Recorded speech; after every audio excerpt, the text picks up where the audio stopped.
Good evening, everyone. I'd like to call to order the planning board meeting for October 15th, 2024. My name is Carrie Marnick, Chair of the Planning Board.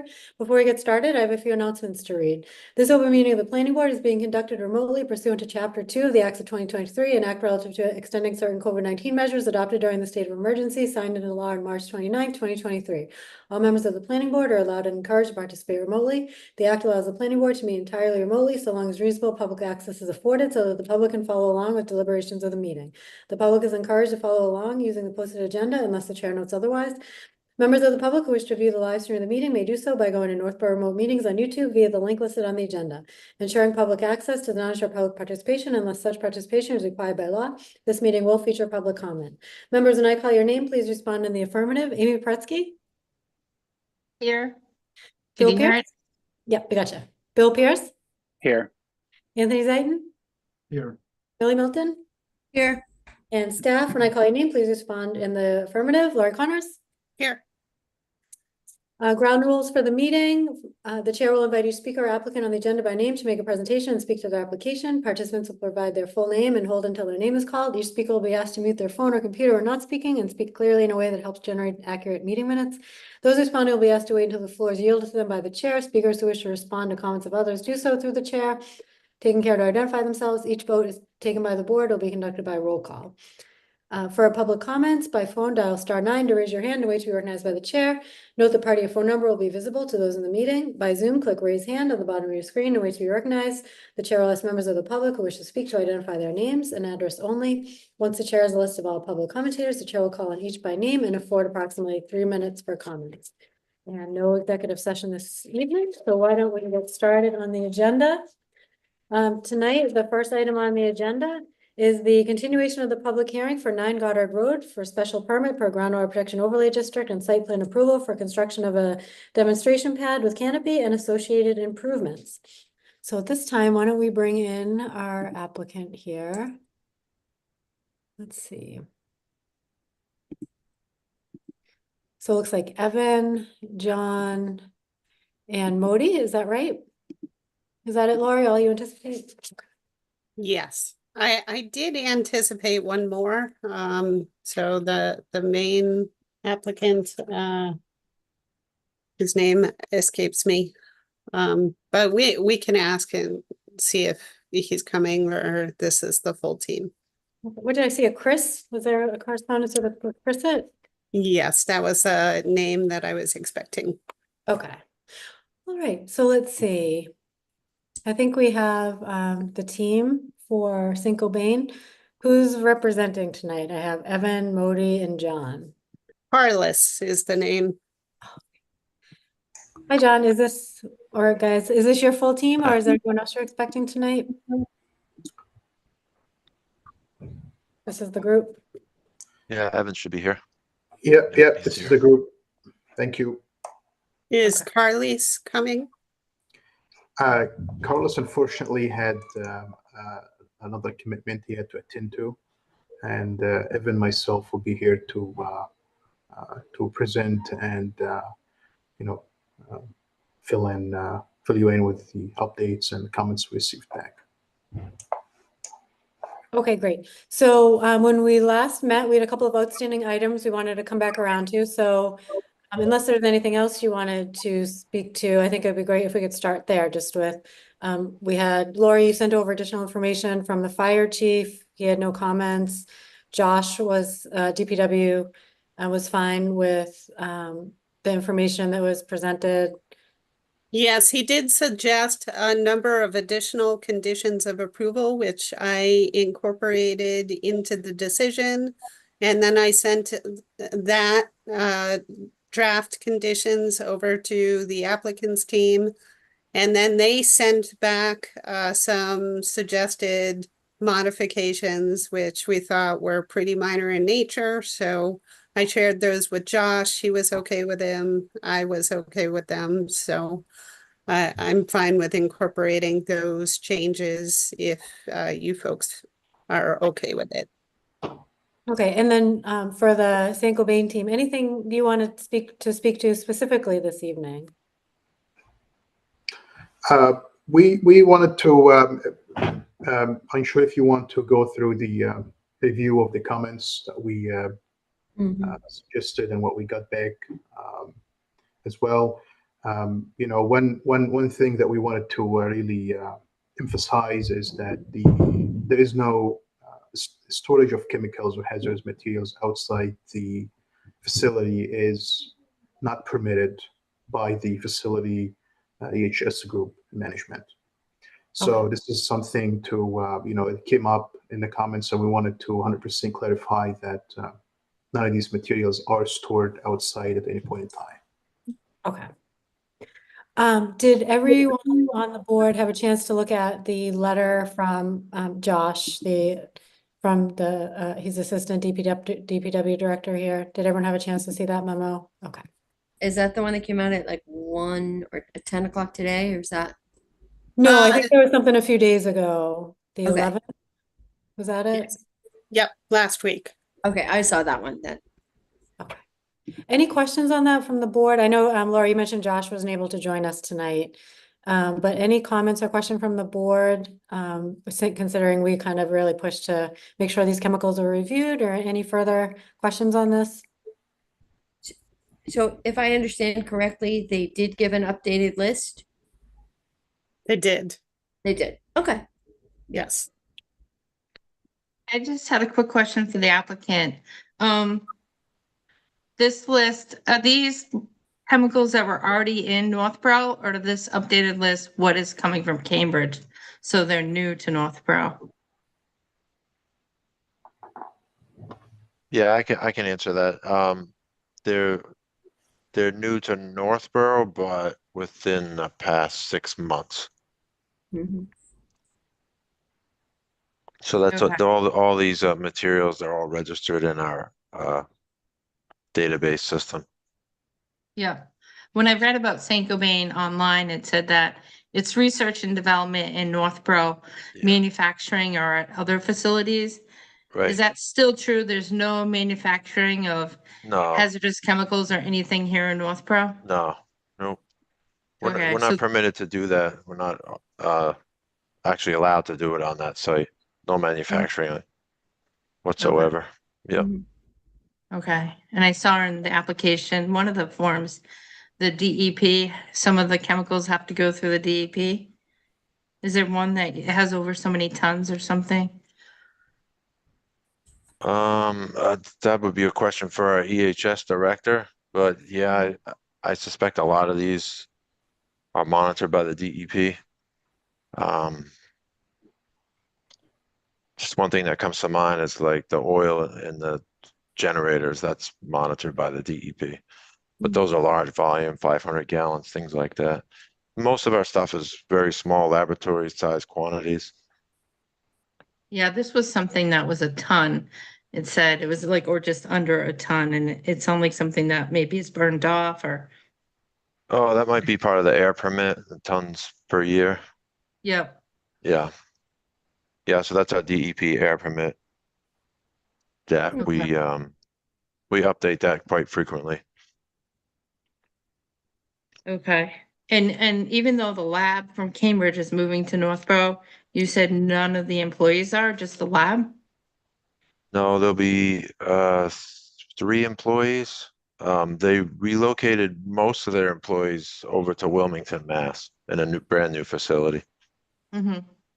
I forget how many people are there, probably 90, but only 3 of them will be coming here.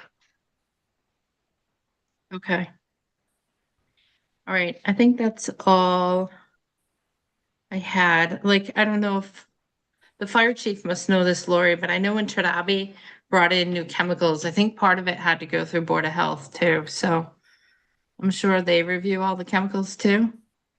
Yeah, I know the fire department does get involved with all that stuff. I just don't know to what extent. I wonder if the Board of Health got involved because maybe there was a septic system, because I don't know if they would typically get involved. I know Okay. that the fire department issues the hazardous permits, Right. hazardous materials permits. Yep, But it would be news to me that the Board of Health has any involvement in that. okay, it was a big thing with, because Tradabi was a hazardous waste actually site. So they were adding all sorts of new chemicals and it had to go through this whole procedure. But this sounds like we're adding more chemicals here, but it's a different procedure. Well, that might be because that was the nature of that facility. This is a research and development facility. So Yeah. I'm sure they have different laws that govern them. Yep. I just didn't want a new chemical lab to move here from Cambridge and not make sure it's, safe. Right. Okay, other questions?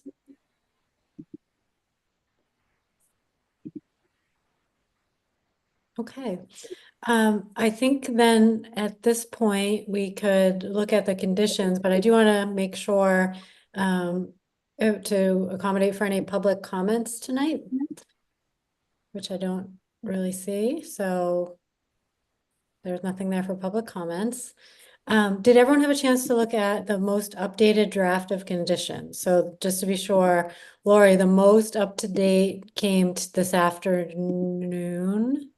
So there were two different versions that I sent out. So the conditions that were modified by the applicant, I sent that out as a document. Yeah, And then Amy had some modifications that I also sent out. okay, but they haven't been incorporated. And then I they know the been combined. decision as well. I'm sorry, I cut you off. Say that again. They have not been combined into a single decision. Oh, the conditions? So I know you sent the conditions separate from the full decision. Are the edits you're talking about that aren't incorporated on the decision side, like the rest of the body, or just the condition section? So the condition section, so the conditions that the applicant sent out, Okay. which was, minor modifications to so they had not seen Amy's version at that time. Mhm. Okay, So they modified the original conditions that I sent them on Friday. okay, And I sent that out to you folks. And then Amy also modified the original conditions that I sent out on Friday. And so there's no single document that has those changes incorporated together that you folks have. okay, got But it. I have them here. So if you want me, probably the easiest thing for me to do is to just tell you as we go through Amy's version, the updates that the applicant wanted to make. I combined mine with theirs so I could pull up one full document. So If the it's one easier to that show was, it. the one from today, Yes, I added mine, but in a different color so I could read it. okay. I hope Okay, I did. I did it right before this meeting. I want to double check that I didn't miss any, but All right, well, if you want to pull it up and then we can just verify by like a couple of key.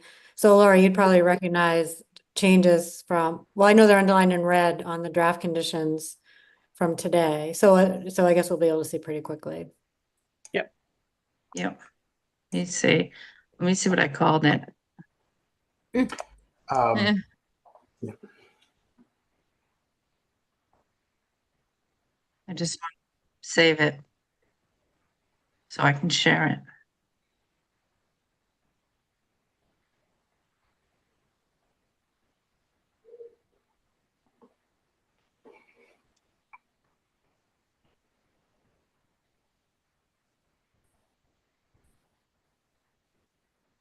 Okay.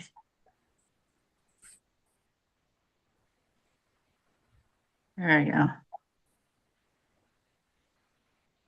think this has mine.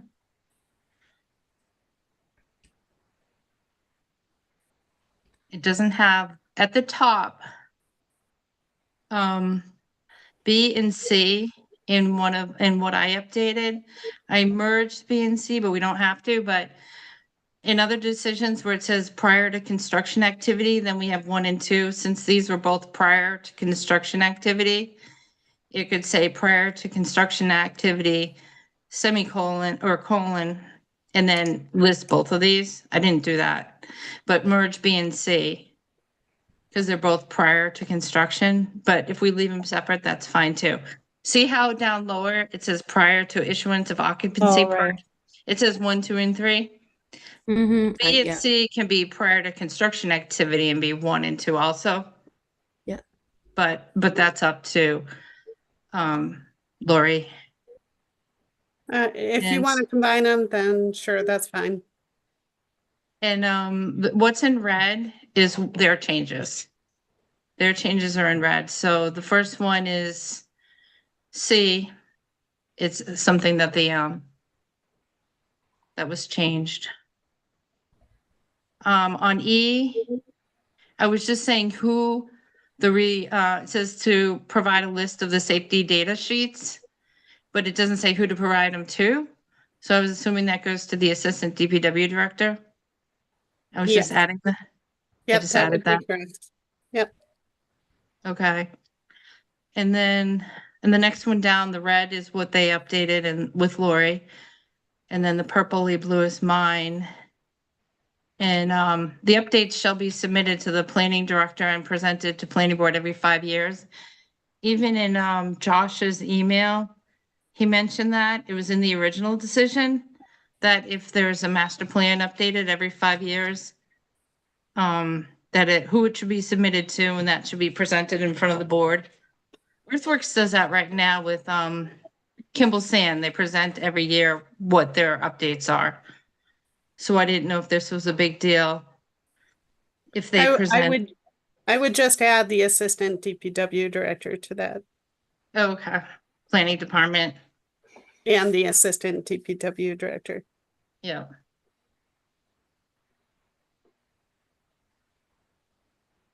Okay.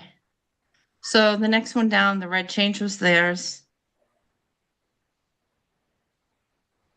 For G, it talks about inspection reports to the stormwater and operations maintenance plan. In the original decision, there were supposed to be annual reports. And I had a question for Lori and St. Gobain. Have any annual reports ever been submitted? I could not find any in the paper file or the electronic file. No, I would say no to that. We One pump thing, out the storm scepters, but we haven't done the catch basins in a very long time. I was So- wondering if this could be a condition like under the no occupancy permit until we get an updated annual report. We've done that before. We had Lexus do it when they did an addition, it kind of helps us get the annual report that we're supposed to get. At least we'll get one now.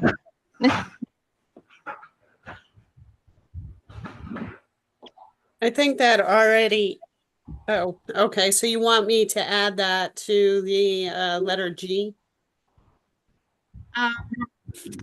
Or you can do it under the prior to issuance of occupancy permit, number 4, that they have to submit an inspection report. Yeah, Actually, I thank think you. it's- That'll give us some time to get it done. Yeah, I think it might already be in number 3. Let me see.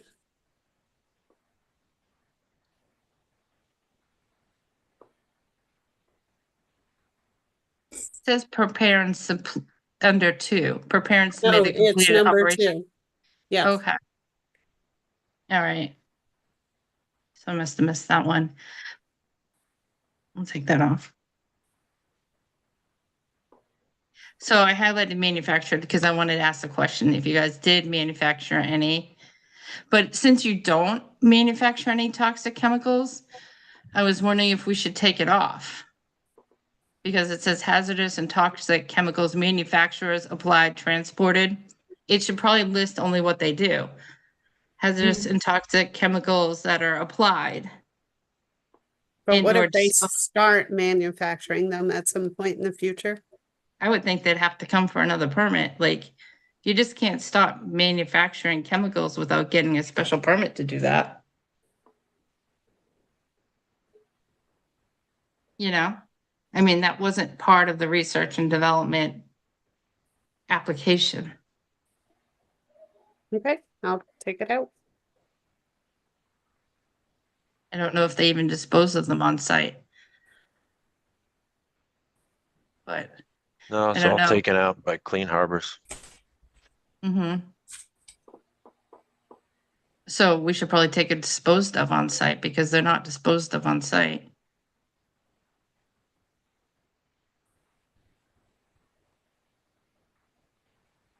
We just don't want to open up any loopholes. Mm. Yeah.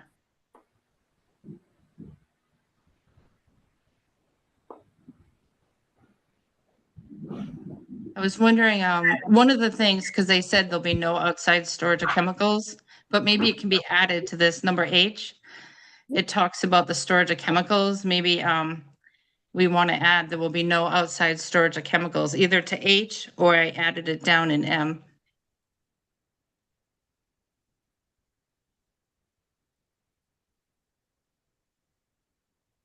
How about if you add it to D? There shall be no spraying or storage of chemicals or products outside. It's now K on this one because I added it to theirs versus mine. There shall be no spraying of chemicals or products outside. Spraying is only to take place inside the indoor spraying lab. And then there will be no outside storage of chemicals. Yeah, I think well, you did, so you move things around from the version that you had sent previously? Only because I was trying to incorporate mine with theirs. Like mine, I put them at the beginning. But once theirs came out in the afternoon, I just cut and pasted mine out and added it to theirs.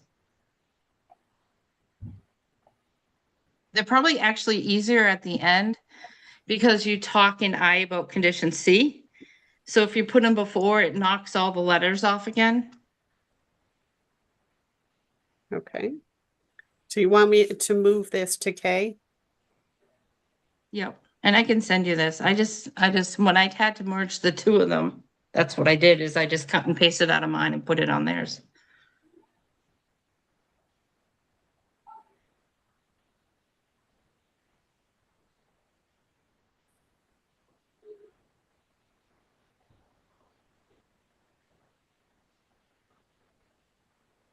So can we simplify it and then just say there shall be no spraying or storage of chemicals or products that, I mean, what we're talking about is toxic or hazardous chemicals.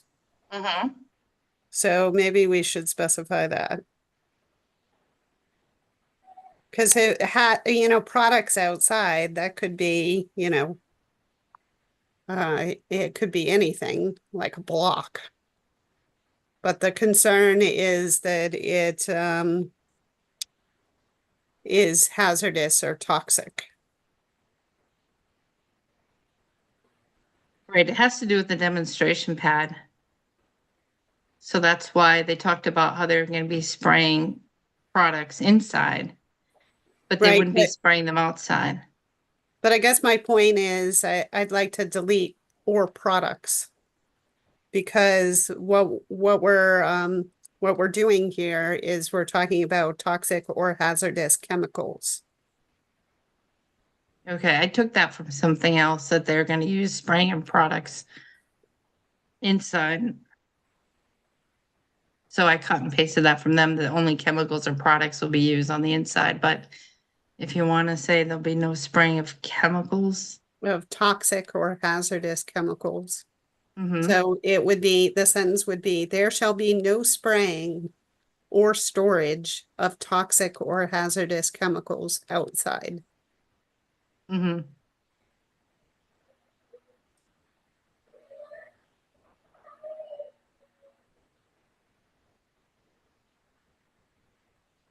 No spraying.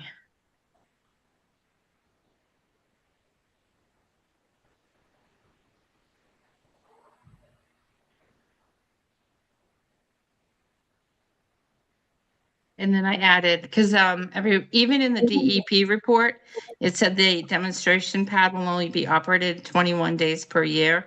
And that had to do with the amounts. Because originally when I was writing this condition, I was gonna round it up to 25 because just to make it an even number, but then it was very specific in the DEP report that if it went over 21 days per year, then the amount of chemicals and everything changes and they had to come back. So that's why I made the condition exactly what they stated. The outdoor demonstration pad will be operated a maximum of 21 days per year.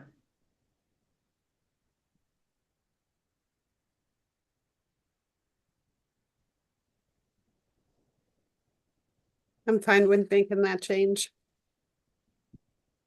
Other thing I wanted to run by the board, and I don't know how they feel, like sometimes on groundwater too, when there were chemicals being allowed, we would have the special permit. This is a special permit for groundwater too. We would have the special permit run with the owner, like Saint Gobain. So say Saint Gobain sells to tobacco, I'm just making up this example, but say they sell to someone else in 5 or 10 years, that person would have to come back in front of the board, not Saint Gobain, but whoever they sell it to. And that way the town gets a list of any new chemicals. They make sure they know who the owner is, and they get a chance for the owner to come back in front of the board and say, this is what we're gonna do. These are the chemicals we're gonna use. That's one thing I think we've done before for groundwater too. Special permits in the past. I So don't know how what does the the board, board feel about running with the permit? No, I'm sorry, running with the owner. I'd agree to that. What if we put any changes in the chemicals that are being stored should be sent for review to the, I mean, I'm assuming that they would send that to the fire department for a hazardous review anyways. I don't know, by triggering it to come back, then we get to go through it. I just don't want, it's, and, you know, if this was today's, I don't know if people would approve of groundwater too with all these chemicals. But it was approved in the early 2000s, so I just think we have to, it's better to be safe than sorry. And we're not putting any restrictions on them. It's if they sell it. So it's just the owner has to come back and say what they're doing with that outdoor Yeah. pad. Because it may be an owner that we say, you know, say there was like General Chemical in Framingham and they polluted these whole sites. They come to Northborough and then they transfer onto this special permit.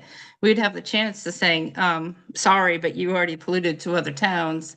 We're Yeah, not gonna approve the special permit.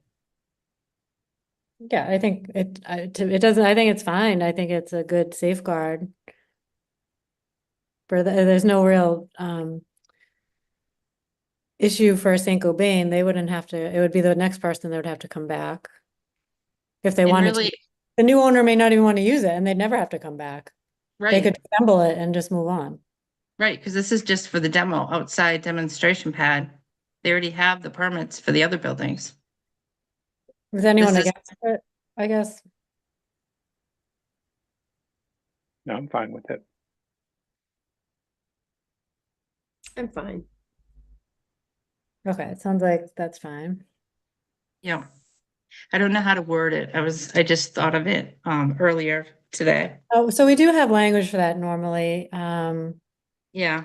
Lori, we do you could have probably that on find it. hand or do you want, I'm trying to think of when we've done this. I can look it up, but there should be another sentence in there. Yeah, there's It something- says that this permit will expire should ownership change hands. Something like that. Yeah, I can't remember. When's the last time we did, I forget. Right. Maybe Lyman Street? We might have done it for the other Goddard Street, the applicant in front of, you know, the parcel, it's precision heating right in front of them. But it already did change owners. Did they come back? They did. They came back in front of us Oh, so maybe it was the when it five changed hands because it was groundwater too. And I'll look at that decision. That was 5 Goddard, I five believe. Goddard. Yeah, that's 5 Goddard. yep. So that's, I think all I have. I'm gonna stop sharing screen and I'm gonna look at my other one quick to see, make sure I didn't miss anything.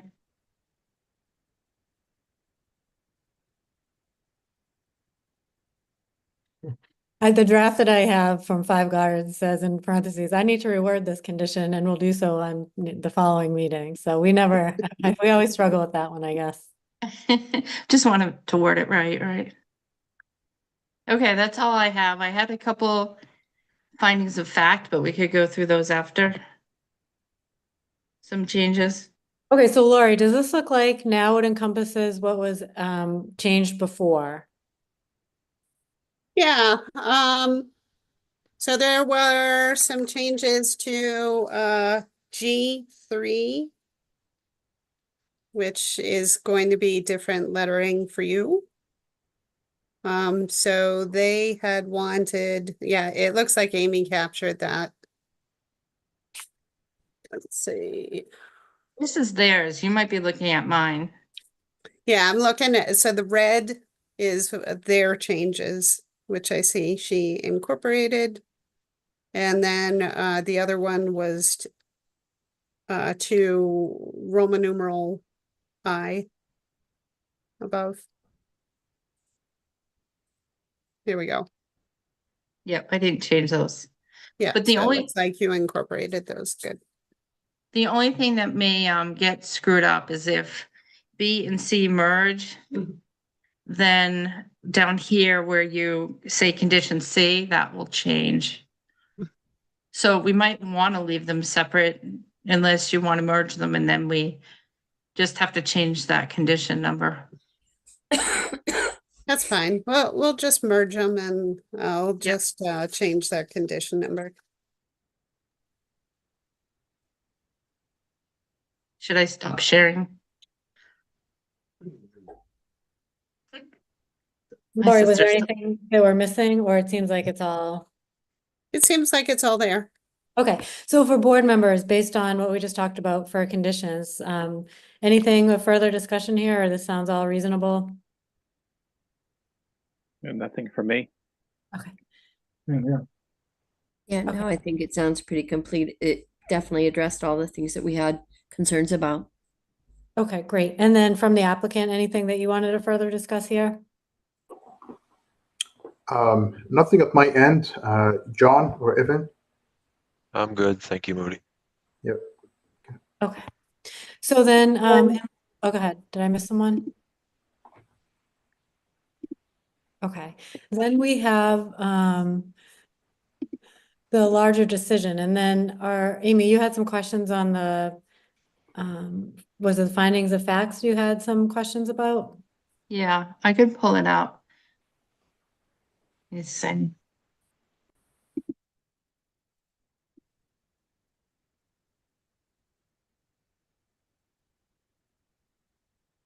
this is the right one. I have so many different things open.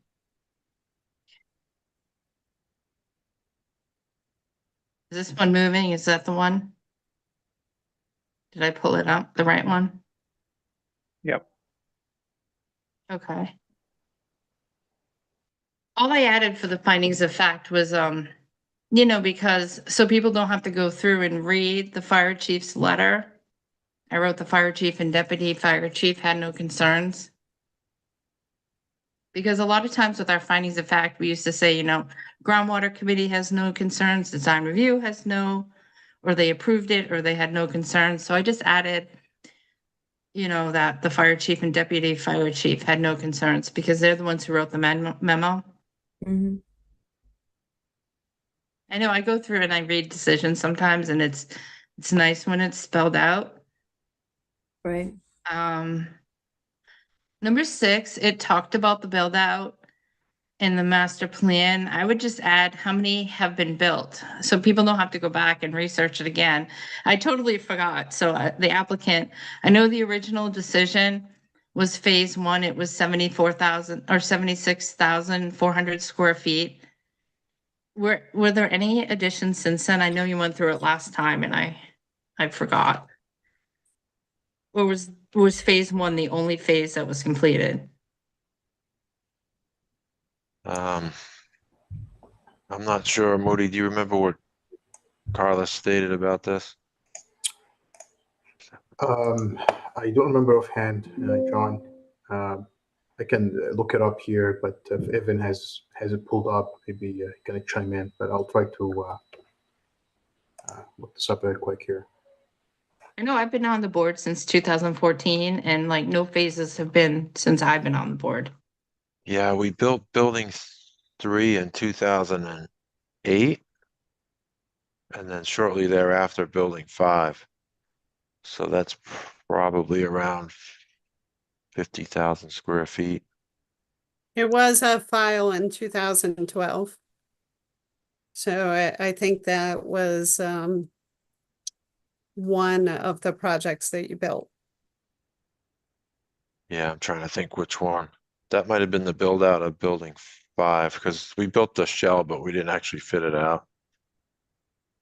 I just thought since the finding of facts is an expansion of 240,000 square feet, if we could just note, like, we don't have to do it tonight, but Lori, or when you get the information, I would just add how much has been That's built out of the master plan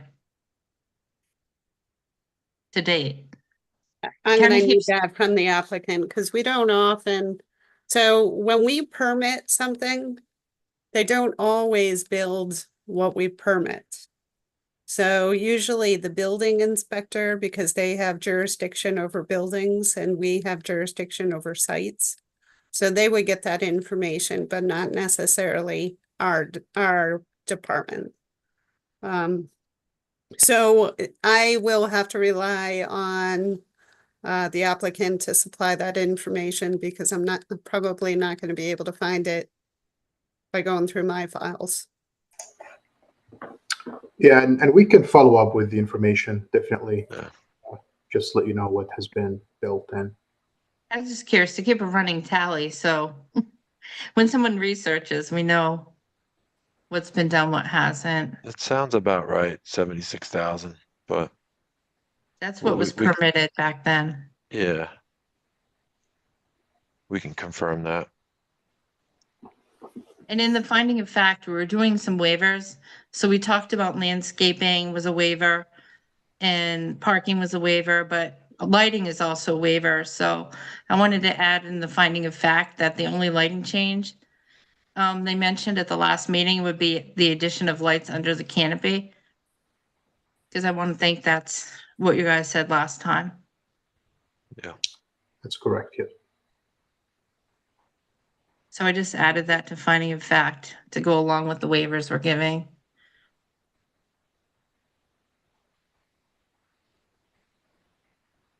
This is a question I had for Lori. Number 11, I think I added this. So this is a special permit. Every part of the master plan that gets built is a new special permit. So the original special permit is still in effect. So I just kind of added the special permit and site plan dated December 3rd, 2007 remain in effect because every special permit just gets added in addition. Yeah, in the exhibits, I did Mhm. make reference to that special permit Okay, and site plan approval, so I think that should do the trick. I just want to make sure like the next planning board and the next group that goes through another addition can read a decision fast and understand what was going on.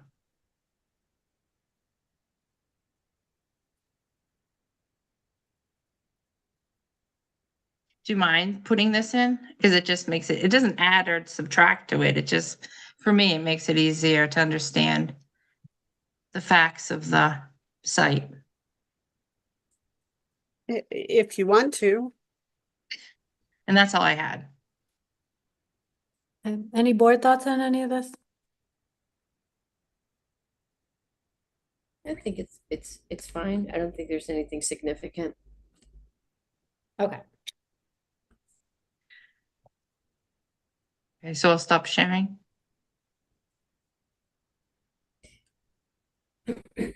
Okay, so then any further discussion or other questions about this?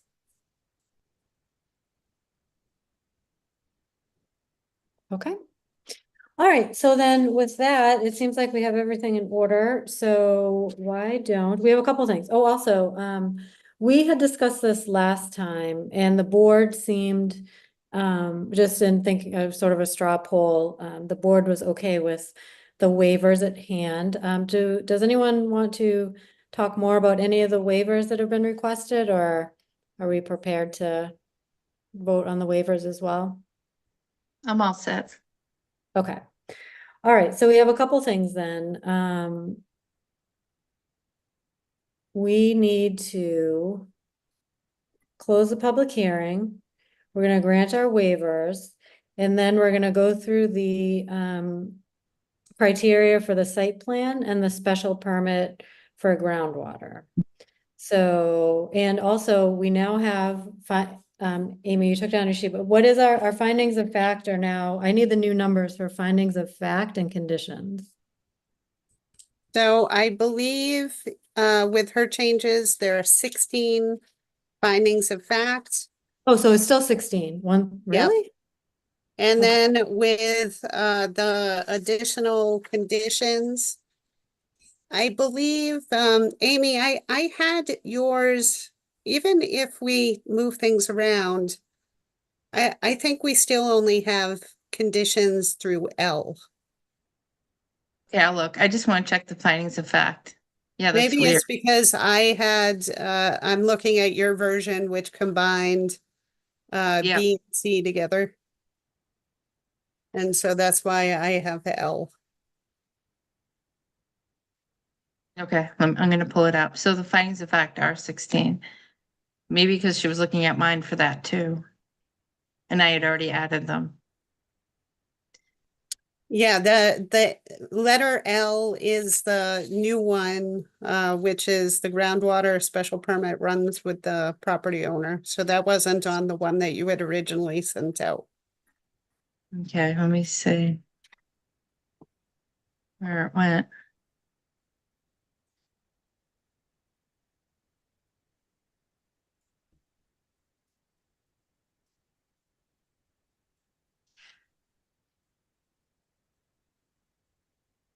If B and C get merged, Oh, nice.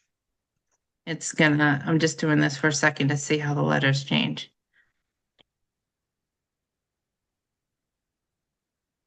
Then I it did. goes Sorry, I did find the square footage to, from okay. Carlos. Yeah. So did you say it goes to L, Lori? Yep. That's what I get too. And then condition C is gonna change though. And this where it says, the sump pit tank reference in condition C Yep. It becomes moves to B. B2. Okay, yep. Okay, so it's 1 through 16, 8 through 1. And John, you just noticed something that needs to be fixed? Yeah, so it's says here from Carlos's PowerPoint presentation from the last meeting.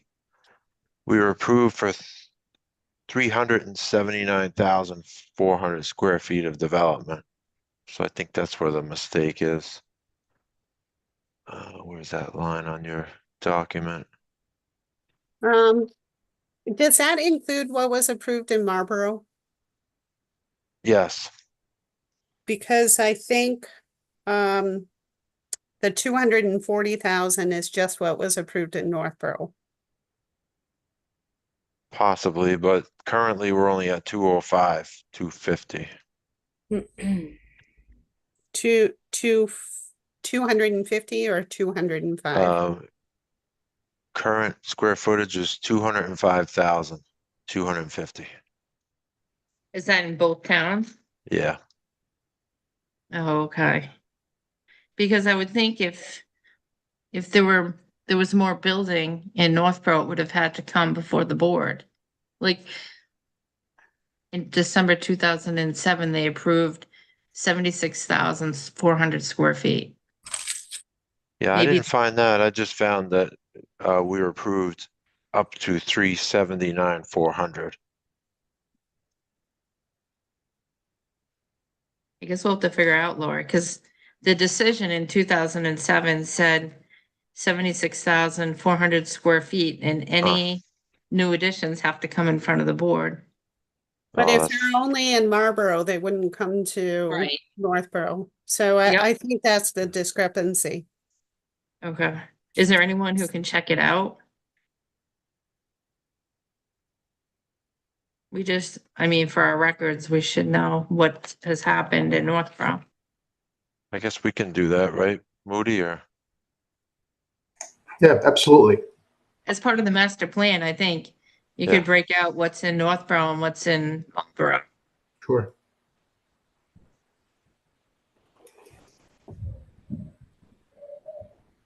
So if you can get that to me by, say, Thursday, because Carrie typically comes on Fridays to sign the decisions. Yeah, absolutely. We'll do that. We'll follow up with you tomorrow. on this. Okay.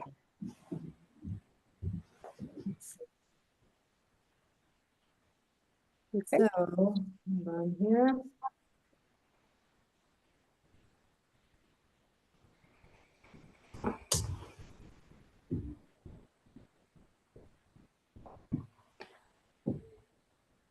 Now I lost my page. The groundwater special permit criteria is on page.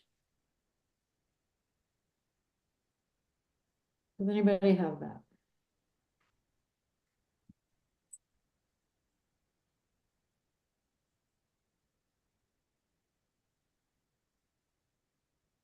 Haven't had a chance to mark up my new book yet. I didn't get mine yet. What color is it? It's orange. Oh, Yeah. I didn't get one either. That was one of my activities at town meeting. Well, we know who your favorites I've are. got all my tabs and my highlighting. That's a great idea. Okay, so Lori, since you have all the, since you're showing off about all your tabs, did you tab off the groundwater, special I permit did. criteria? Okay. Okay, so let me get to the. All righty. So it's on page 768. That's of course of the new the book, so new there book. might be slight difference and change it in the page numbers, but number 1 is meets the purpose and intent of this chapter Oh, I and see will it. not derogate from the purpose of the groundwater protection overlay district. Got it. Okay, I just wanted it for when we do our discussion. I know where it is. Okay, so if there's no further comments or questions, is there a motion to close the public hearing? So moved. So moved. Second, Second. all in favor, Amy? Just looking back around. Bill? Aye. Anthony? Aye. Ellie? Aye. Amy? Aye. And carries an aye, so been closed. Is there a motion to waive planning board rules and regs such section 7.2 C10 requirement to show engineered cross-section of proposed new curbs and pavements? So moved. Second, Second. all in favor, Amy? Aye. Bill? Aye. Anthony? Aye. Billy? Aye. It carries an aye. Motion to waive section 7.2 C12 requirement for a comprehensive parking and circulation plan? So moved. Second. All in favor, Amy? Aye. Bill? Aye.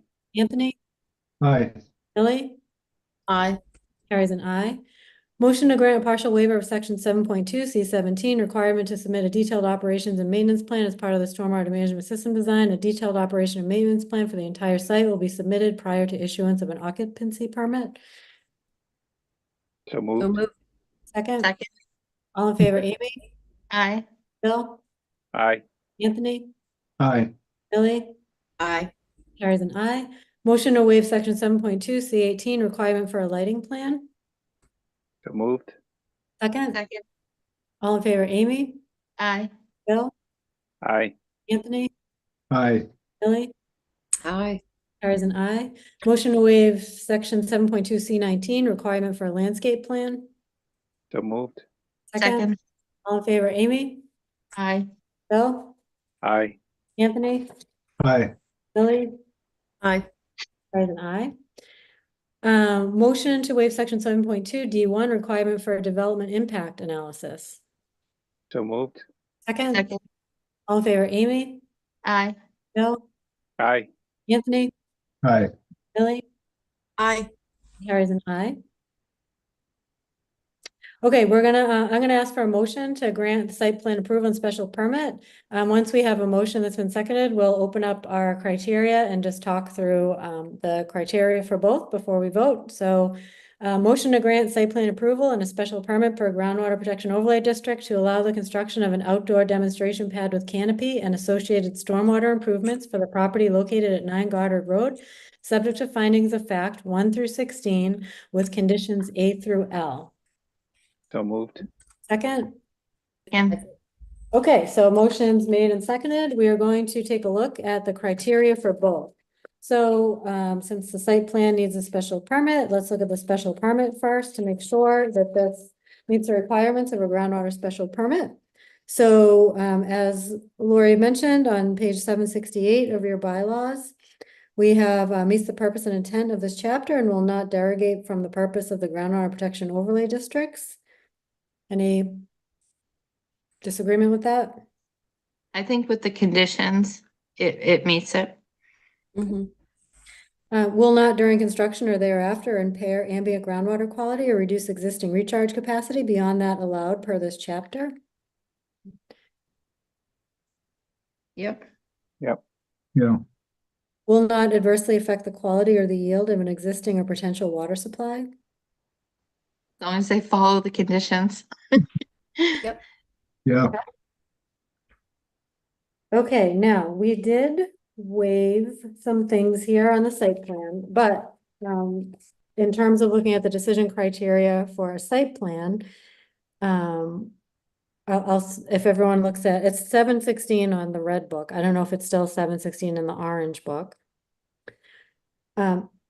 So we'll go quickly through these, or no, it doesn't have to be quick. We'll go through these. Given the location, type, and extent of land use proposed by the proponent, the design of the building form, building location, egress points, grading, and other elements of the site plan could not be reasonably altered to reduce clearing and grading on the site or reduce volume of cut and fill and so on, as listed in number 1.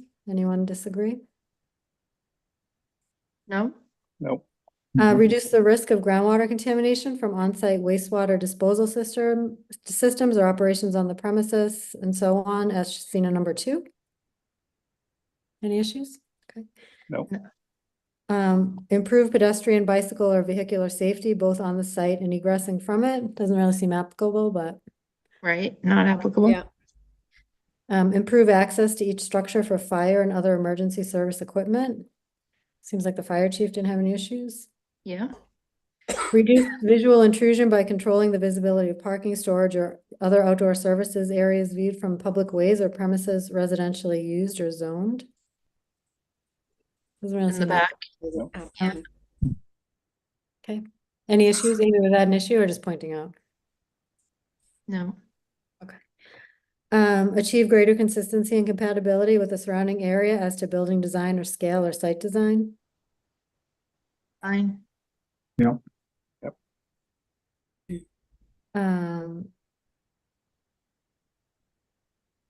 And also just want to say that I do really appreciate this applicant creating a master plan and thinking about the whole area and what that looks like over time. I think that's really, there are other areas in town I wish that we had that. So I think that's great.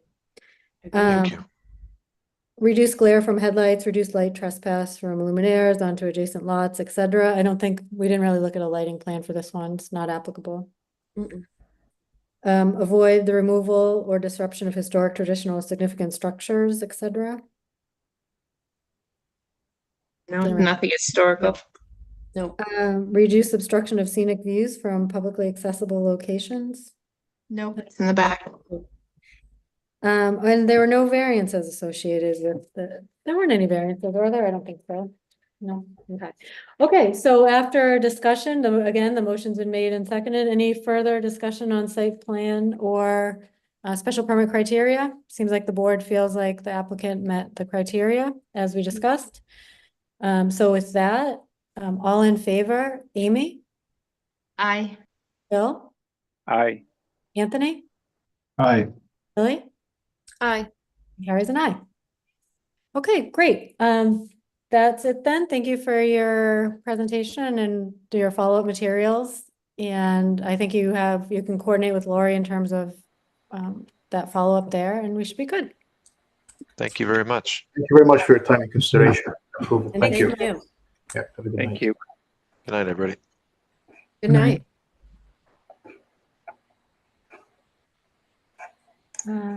Okay, so next on our agenda, we have A&Rs, lot releases and bonds. Doesn't look like anything there.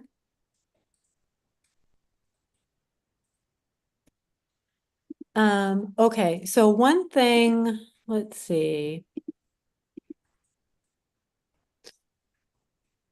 So this is something I just wanted to bring up to the board as we go into old business here, and I think we have bylaws discussion for annual town meeting. So I just wanted to bring up for the board to be able to just quickly discuss. So the select board received some complaints about the Phineas Common Drive that we approved on the October 1st meeting.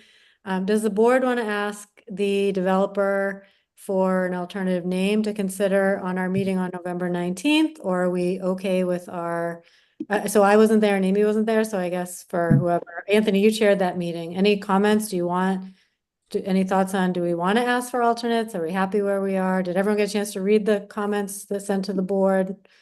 Yeah, I Okay. mean, I've seen the comments and I've also spoke to a number of people that live in the area. Mm. And there's pretty strong negative feeling about it. So I think it'd be worth at least asking. Mhm. Bill or Millie, thoughts from you? I mean, I don't want to come in and say I wasn't there and, you know, turn the tables. I'm just wondering, I just want to open it to the board. I'm in agreement with the sentiment that we'd love to see what the alternate names might be. Bill, how about you? Thoughts I from you? agree. Yep. Okay. Okay, so Laurie, is that possible to just ask for some, if you've reached out to the developer for maybe some alternate names? Sure, I can reach out and see what they say, and I know that they had wanted to settle on the name so that they could start marketing the property. So I'm not sure where that stands right now, but certainly I have given them the heads up that there have been complaints coming about the name. And I forwarded a link to the story. I haven't heard a response to my email, but it shouldn't come as a surprise. Okay, so we don't have a meeting the first time slot in November because of the election. It'll be the 19th, so hopefully we can hear something back for that we'd have to be able to discuss. I mean, is that even something that can be once decided reversed? And if so, if that wanted to be even overturned, would they have to do a petition or something? Well, it wouldn't be a petition because it's not a town road. It's a Mhm. private driveway. Okay. So really, I don't really see how we did go out to town council because the select board were interested in taking over the naming of common drives. And the Hmm. response that we got from town council is it's the planning board's choice because the planning board is issuing this special permit. So the planning board has the jurisdiction to name the common drive. This is kind of an unusual circumstance because this project was approved before we started the naming practice for common drives. So originally the addresses were issued with West Street being the roadway. But none of the homes have been sold at this point. So why don't we just see what they say and take it from there? Mhm. Okay, just curious.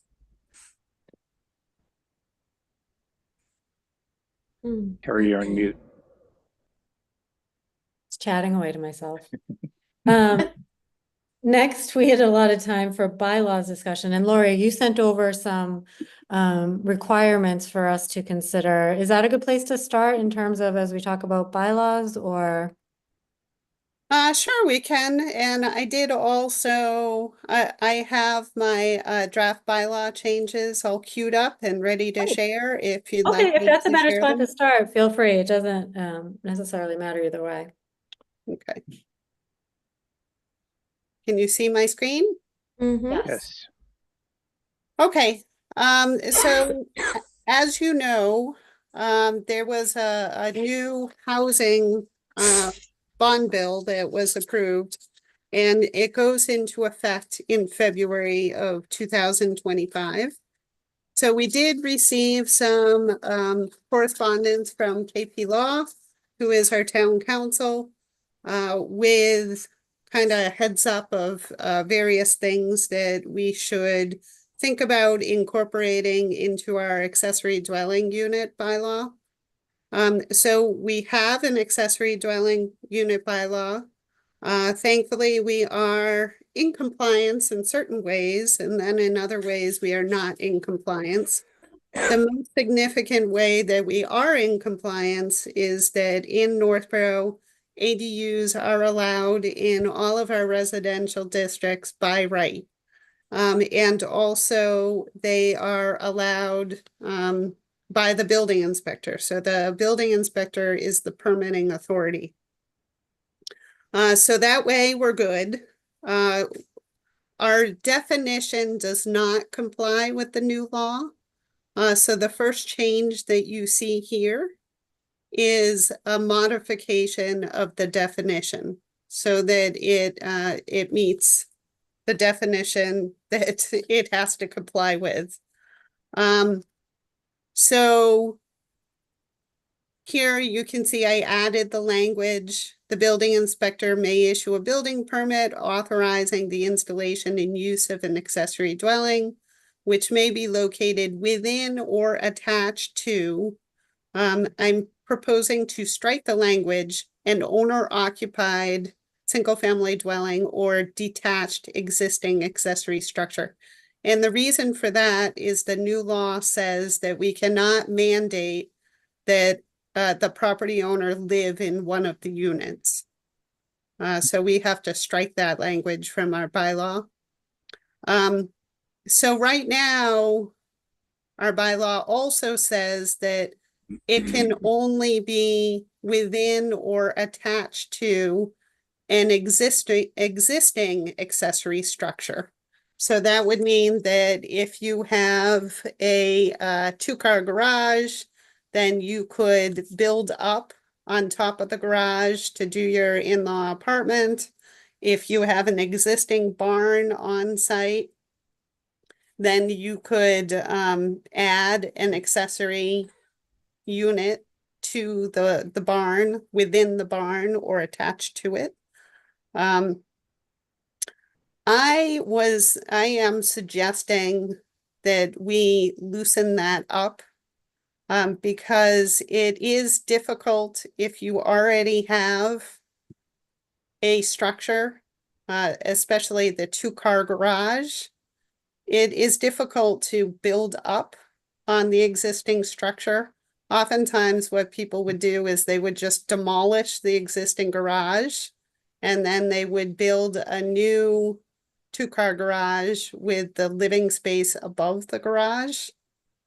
So why are we limiting it to just an existing accessory structure? It may not be the best construction, the best constructed building to add up. It may be better just to demolish and start fresh. So does anybody have any comments on that one? Looks like Amy, you have something there. Mm. Oops, do we lose Yeah, you? I wasn't sure how to lower my hand. I had to Oh. do it quickly and unmute. Only on the first part, I was thinking with the accessory dwelling unit, maybe we just use the paragraph that the state gave. And then the part with the building permit and the site plan approval might be as part of the condition or listed under the site plan approval, like the way our bylaws go, it's usually just like, it starts with the definition and then we can add the conditions below it. I thought by adding the building inspector may issue a building permit, and then the sentence became, it was before the planning board may issue a site plan. I thought it might be easier to include those sentences somewhere else. Yeah, they seemed Versus- a little out of place there. Just thought. So I thought, yeah, just use the state definition there and then. And even if we go to 703.050, there's site plans A through E, you could have F be a site plan for an accessory dwelling unit, not like internal accessory dwelling unit, but a detached accessory dwelling unit. And so am I to understand that these can also be taken as rental properties? Yep. Okay, Yes. okay. Why, what's your thought on that, Millie? Did that lead to a conclusion or just want to clarify? I just think that leaves a lot of loopholes for not necessarily accessory dwelling units, but increase in rental properties. Yeah, I think that's what they're trying to accomplish with the Mhm. modification to the law. So they're, by mandating that the property owner not be required to live in one of the units, then you're pretty much saying that it could be rented. Yeah. So, yeah, so one or both of the units can be rented. Mm-hmm. And we don't really have a choice on that. Yeah. There is, in the modification of the law, there is a provision that says that you can prohibit short-term rentals. I did speak with Bob about that to find out if that's a problem in Northborough. And he said it is not. So he hasn't received any sort of complaints or issues with like Airbnbs in town. So he didn't, I mean, certainly I can add the prohibition. But he said that currently there is not an issue with Airbnbs in town. Not I asked yet. the police chief too, and he didn't have any right now either. Yeah. But I guess we could always add it at a new town meeting if it becomes a problem. But it's up to how the board feels. I know when I was new on the board years ago, we had discussed it. And because there were no problems, we just left it the way it was. Didn't we have a homicide at one of the Airbnbs? Yeah, but when I talked to him, he said it didn't have to do with that. Even though it came out that way in the paper, he said it really didn't have to do with the Airbnb part of it. I think the owner was having parties. Yeah. The other thing I have is, do any of these, there's no criteria if somebody's adding these to have them as affordable units. That is correct. So they actually become part of our unaffordable. So our affordable would then percentage would be even more decreased, correct? Yep. So yeah, it's my understanding that we cannot mandate that. Such a great call So out, it's just a Millie. consideration that, you know, we may have less control over what our percentages are in the future. Because even if it's an accessory dwelling, it would count against us? Because it would still be a rental property you're calling an accessory dwelling. So the creation of any new units, so right now we have on average, if you look over the last 10 years, we have approximately 15 new dwelling units that are constructed per year. So every single year that we have more market rate housing units created and we aren't creating affordable units, then our percentage is going lower and lower and lower and lower. Right. So now we're at 10.28%. It's my understanding when Avalon was permitted, we were at 11%. Yeah. And so just keeping in mind that where we are trending, if this, you know, as this becomes a mandate. Yes, so it means that absolutely we have to think about creating some affordable housing Opportunities. somewhere in Sure. town. Yep. Okay. So I did put in some conditions. So right now, we don't allow detached accessory units. So those would be like mini houses or kind of like she sheds in the backyard. So that is something that we can allow. Of course, I'm sure you've heard of the trend of like mini homes that sometimes are on wheels. Yeah.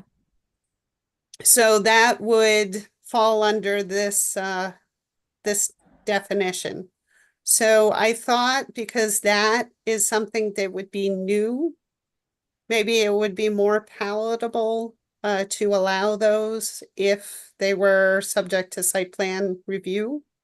So right now, the other types of in-law apartments, accessory dwellings, are not subject to site plan review.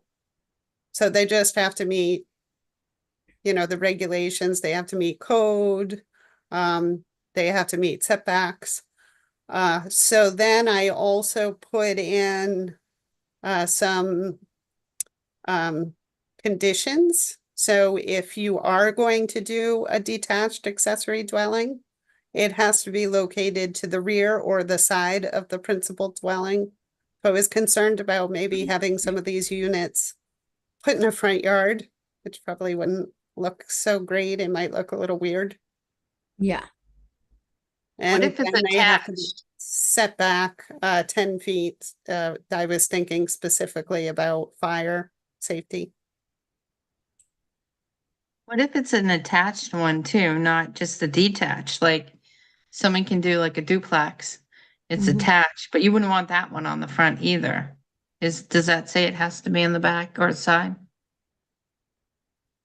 It does not. I was wondering if like the internal one could be by right, but if it's attached and new or detached and new, then it should go through site plan, just so we make sure it's not, in front of the house or imposing on the neighbors. And this limits it to one accessory dwelling unit per single lot, correct? Correct. Now, we could allow more than one by special permit. I didn't think you folks would go for that, so I didn't put that in this sample, but if you feel like that is something that should be allowed, I'd be happy to incorporate it. Maybe a pass on that. We should start slow. Yeah. Unintended consequences, you have no idea what could happen. So, Lori. Yeah. Sorry, real quick.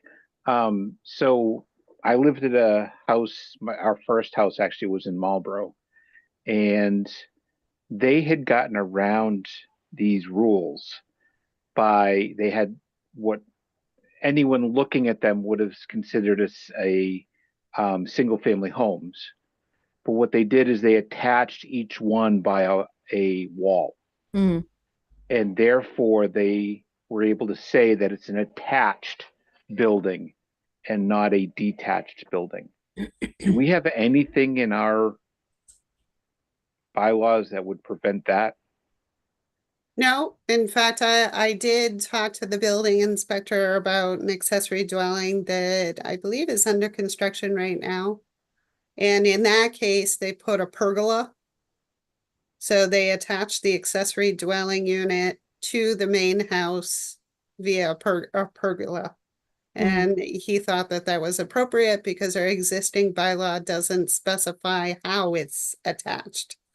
But this modification to the bylaw would also allow that because it would allow detached accessory dwellings.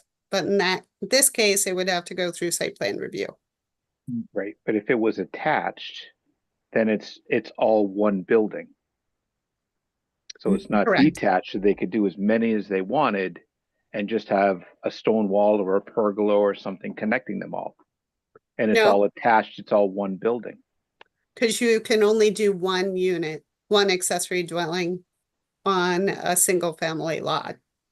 So if you had a lot with duplex on it, you cannot do an accessory dwelling. It has to be on a single family property. And Right, then you're only allowed to do one accessory dwelling. right. But what I'm saying is it is one accessory dwelling because they're attached.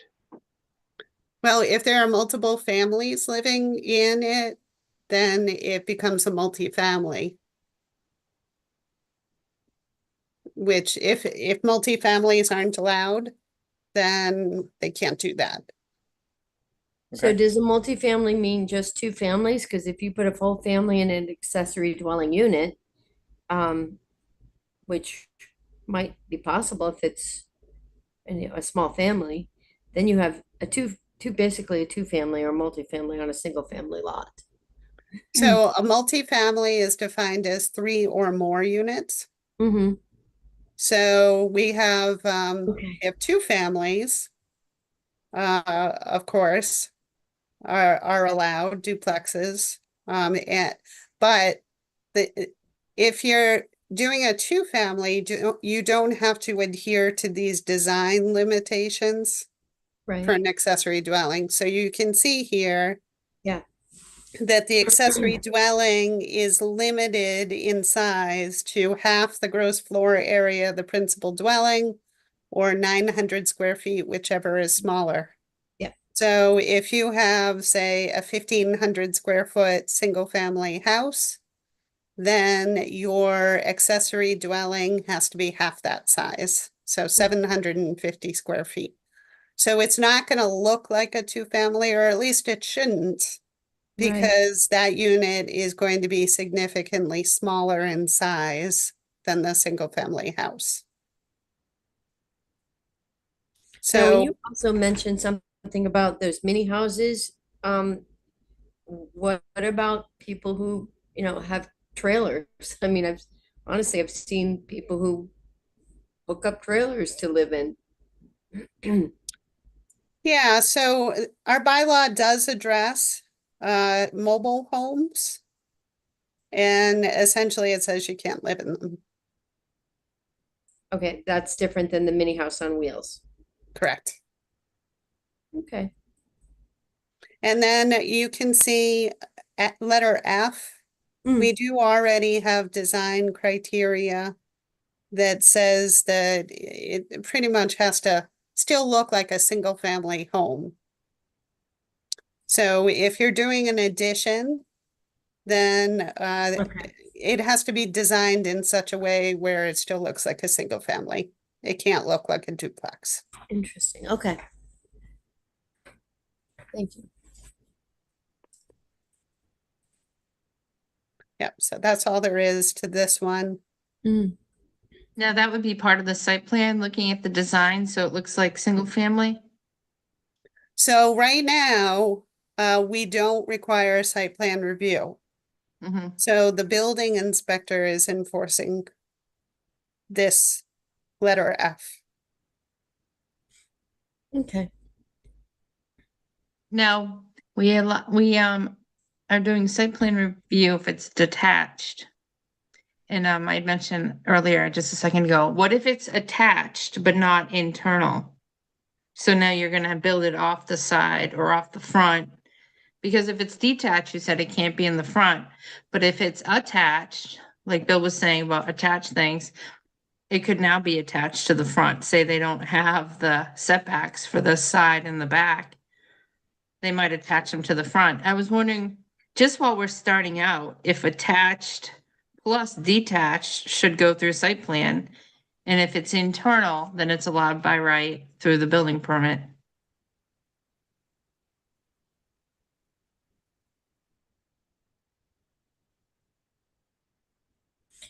I'm waiting for a comment from the rest of you, what you I want me to do. think.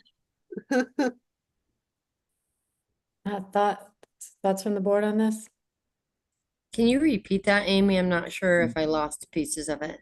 And attached, so there are 3 ways to do an accessory dwelling unit. One of the ways is to put it above a garage or as part of the inside of the house.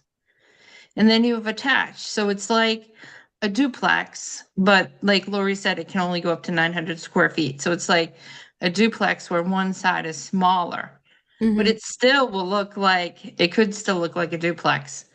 So should an attached new construction accessory dwelling unit come in front of site plan, which means it comes in front of us, just like a detached one, because these are going to be new buildings on the outside of the house. Versus if it's internal, we don't really care, you know, people can, you know, do what they want. But if it's detached, there's nothing, or attached, right now, there's nothing saying it can't be on the front of the house.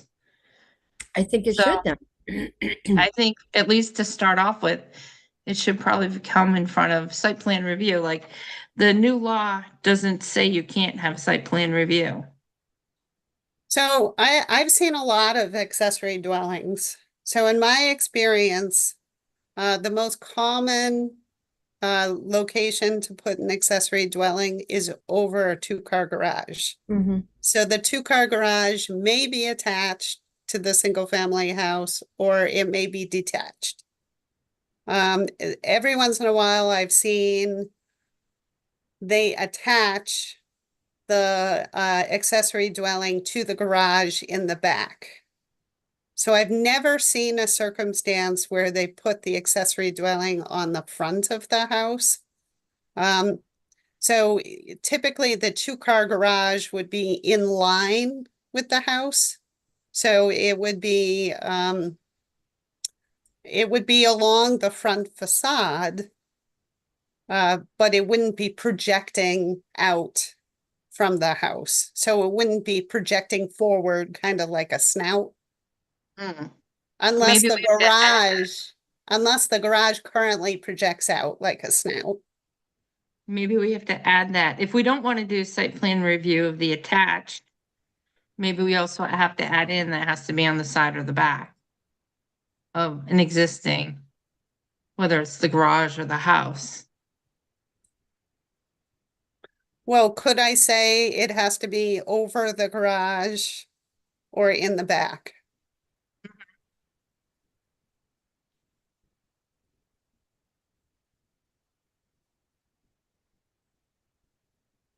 If it's attached to the single That family? seems reasonable. Or how do you feel about the conversion of a garage to an accessory dwelling? So they would technically be putting it within the existing structure. They wouldn't be doing an addition. But they would be converting the garage to a dwelling. I would I mean, consider that within, Yeah. you know, so Isn't- it wouldn't be considered attached if it's within. I think the problem with that though also is then you're getting into the gross floor area being very small. If you have to include I'm sorry. If you're doing just the garage, right? Because it would have to be half the gross floor area.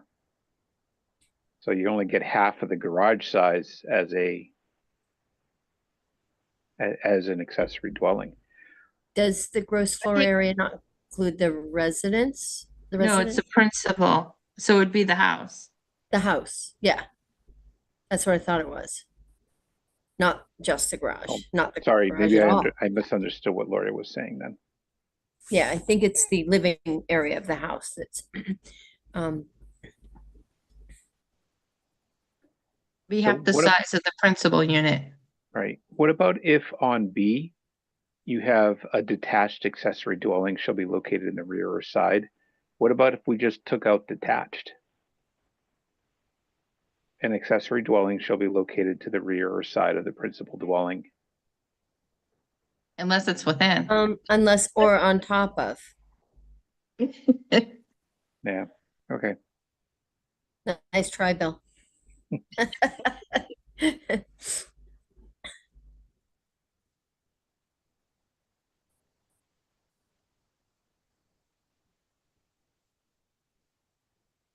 I mean, we're probably having all this discussion for a one-off situation very- that may never yeah. happen, so. You know, I am thinking about, so there's a new house that was built on Church Street that I drive by all the time. It's a blue house, and there was a historic building that was located on the site that was in very, very poor shape. Oh, I know where you're talking about. Okay, Yeah. so they ended up retaining the garage Mm-hmm. in its current location, and then they tore down the house and they attached the new house to this garage. So I'm thinking that there may be this rare circumstance where the garage is in front of the house. And then they'd put the accessory dwelling over the garage. So in that case, there may be a circumstance where the accessory dwelling would be in front of the house, but only because it's over the garage. Right. Right. I think there's a house on South Street as well where the garage is actually at the street and the house is set back behind it. Yep. Yep.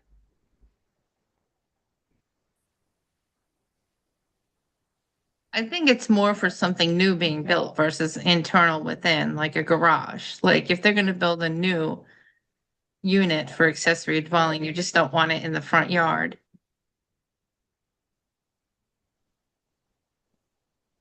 We can think about how to do that and come back to it. Okay. Like for the next meeting. Oh, I have a yeah. question on the maximum height is 20 feet. Is that at the peak of the roof, or is that it's number E? Yeah, so it would be measured, so there is a definition for building height in our zoning bylaw. So Right. it would have to comply with that definition. So it's like the midpoint. It depends on what type of roof you have. Right. But if it's a pitched roof, 20 feet would be the midpoint of the roof. Okay. Then the next one, it talks about all stairways under F, all stairways to the second or third stories. Would you be able to get a third story within under 20 feet? So in this case, I was specifically talking about a circumstance where you may have an accessory dwelling over a two-car garage. Ah, okay. Okay, that makes sense then.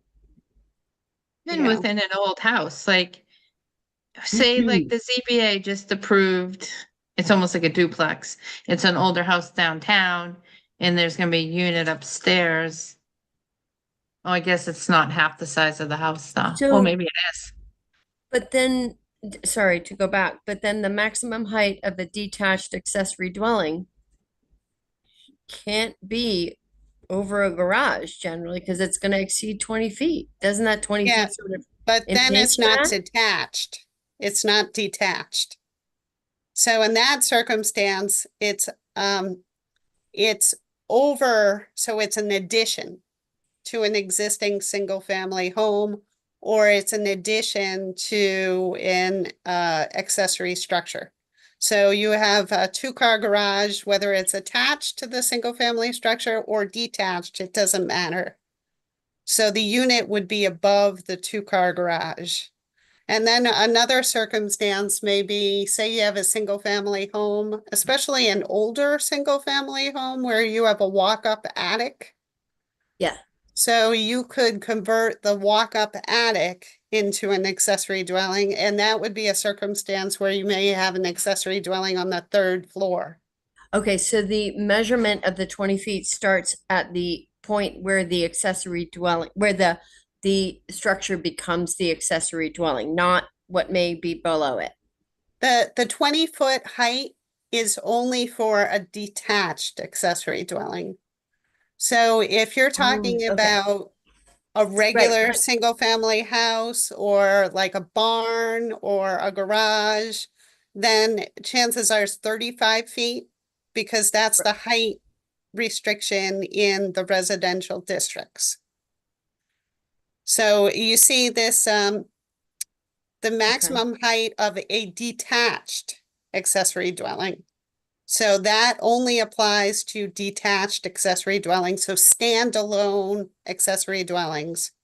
So Right. ones that are not attached to a single family or not attached to an accessory structure. Right. And so I guess what I'm just to be clear, the measurement starts at the ground floor of that, let's say the garage is detached. Does the No. 20 starts Nope. at the point where the dwelling is being dwelled in? The height restriction doesn't apply. The 20-foot height restriction only applies to like those mini houses. So typically those would be Okay. 1 story or maybe 1.5 story. So it might be like have a loft. So those are tiny, tiny homes. Right. That's what No, we're I talking get that. about. So we're not if talking about the 2-car garage scenario. In that Okay. scenario, the maximum height is 35 feet. Does that seem clear to everybody else? I'm not sure it seems clear to me, but just curious. Is it because it's within? It's because it's within or attached to an accessory structure, not an accessory dwelling, an accessory structure. And when I say accessory structure, I'm talking about a barn or a garage. Ah, okay. Okay, so it's not attached to the primary accessory primary Yes. structure. So when I'm talking about a detached accessory dwelling, I'm talking about a mini house. So Right. it's just an accessory structure. It has no garage. It's not attached to the single family house. It's not attached to a barn. It's just a standalone mini house. Okay. I guess I wasn't sure. I didn't, that's not what I understood. Okay.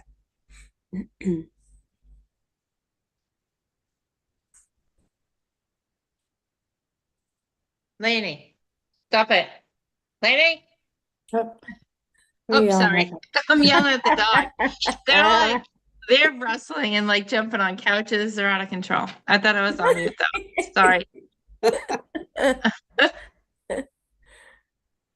Okay, so does anybody else have any comments on this bylaw? You want to think about it and then we can talk about it next time? Yeah, Yeah. maybe that'd be good. I do think to a couple points brought up, some things are slightly confusing or we had to think about it. So I can't imagine. I don't know. I mean, unfortunately, it seems like there are a lot of loopholes by way of the mandate, not necessarily our own writing. Yeah. Are you hearing anything, Laurie? I don't know if you ever are on the planning. I don't know. I think there's a distribution list or something. Like, are other towns having trouble creating this bylaw or? Yes.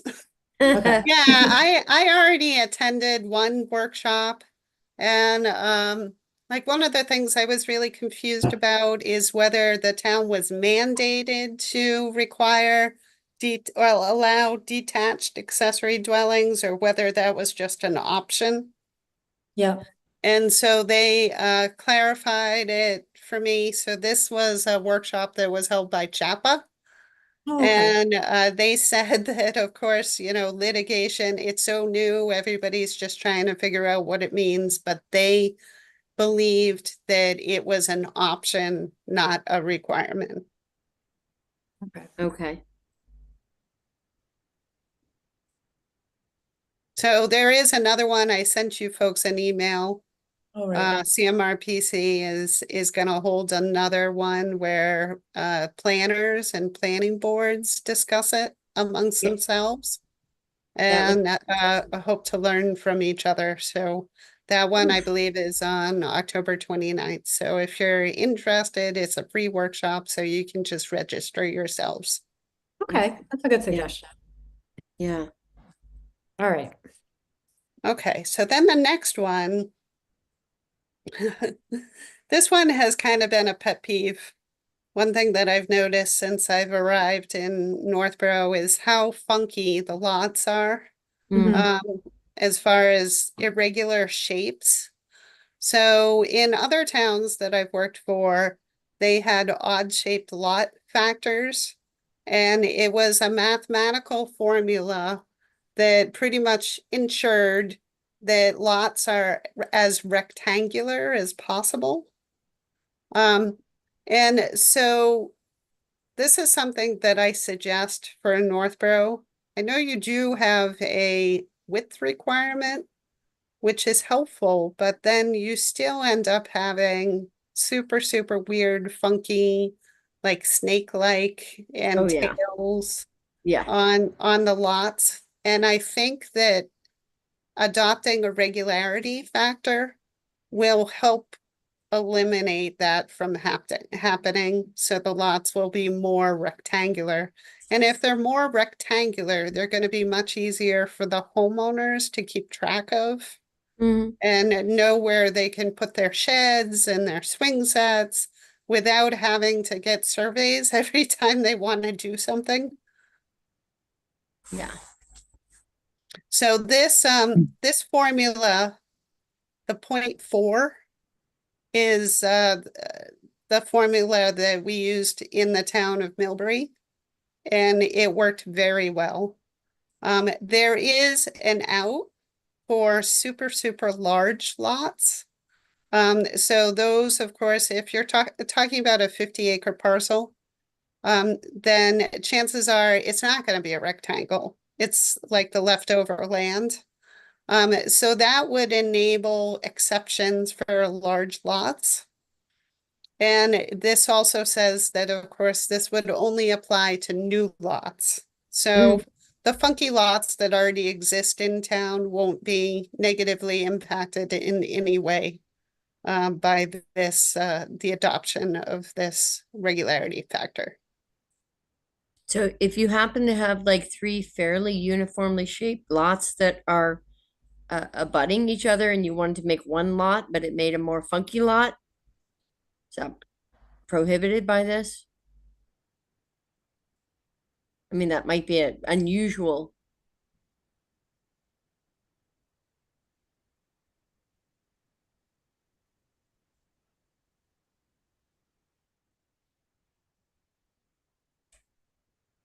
Do, do, do, do, do, do, do. I think, is Lori hung? I thought all of us were frozen, but then maybe it's just Lori. Oh, she's frozen or she's in deep thought. I'm not sure. Everybody else was so still too, and I'm like, is it I only might have me? stumped her. We're all No, I don't waiting. think so. You broke Lori. I broke Lori. Quick, let's make Yes. at it. Lori, you're frozen. Oh, shoot. Yep, she dropped. And she's gone. All right, so we'll pin that one.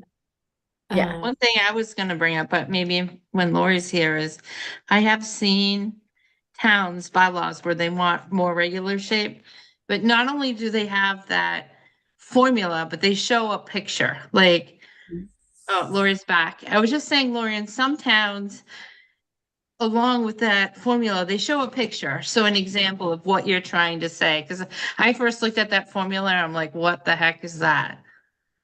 Where Yeah. some towns have a picture. You're on mute, though. Oh, sorry about that. Apparently I froze, so I You missed did. absolutely everything that Millie had said. So there's that. So Millie, I'm wondering if you can just repeat what you said.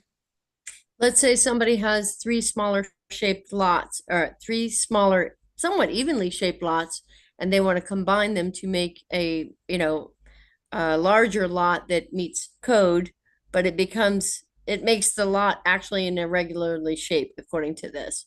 Does this prohibit something like that? Nope. So this is only for the creation of new lots, so the subdivision of lots. So if you wanted to combine 3 lots together, all you have to do is file a plan of land with the Registry of Deeds.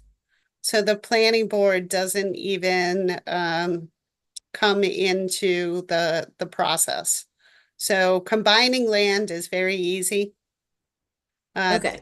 So it would only be if you wanted to take a large parcel and you wanted to subdivide it into 1 or more lots. Because I don't think that really says that, and the lot should be laid out. versus maybe, is that what divided means? Is that what laid out means, divided? I could change that language to divided, if that would clarify it. Or That, subdivided, right? yeah, that Sure. clarifies it for me because you can create lots by combining lots, and I didn't know if that was prohibited. Okay, I will make that change.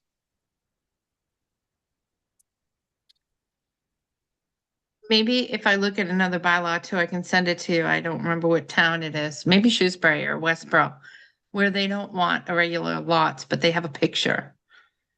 So it shows like you can do this, but you can't do that. So this is what an irregular lot would look like.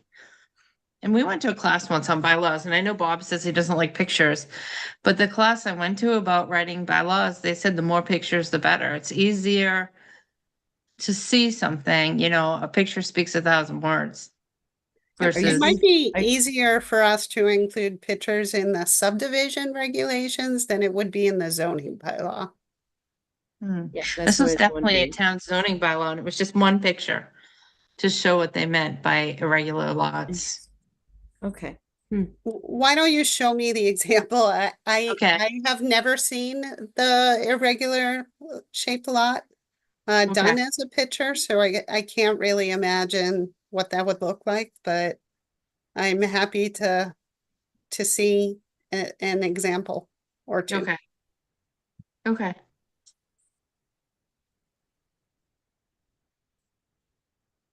Any other comments on this one? Nope. Nope. Okay. And then the next one. This is also in the housing bond bill. So this is a requirement. So this is mostly something that Bob and I would have to deal with. So for our purposes, when we sit down with people and we talk about what their development potential is, actually a perfect example of this is 129 Maple Street, if folks have been following that. So originally there were 3 lots. However, for zoning purposes, over time, because they were owned in common, they merged. So Bob and I saw them as being 1 lot, not 3. However, had he not combined the lots together, so this was done by the prior property owner. Mm. If this law was in effect, then he would have still had 3 buildable lots. So the way it works is that if the lot has at least 10,000 square feet of lot area and 75 feet of frontage, it's located in these particular districts. So these are residential districts. They conform to the minimum dimensional requirements at the time of creation. Then they would be able to keep those as separate lots, and they could build single-family homes on them. However, that structure could not exceed 1,850 square feet, and it must contain at least 3 bedrooms. So this is really interesting. Yeah. It's definitely a departure for what we're doing today. And this is one of the mandates, right? This is one of the mandates. Huh.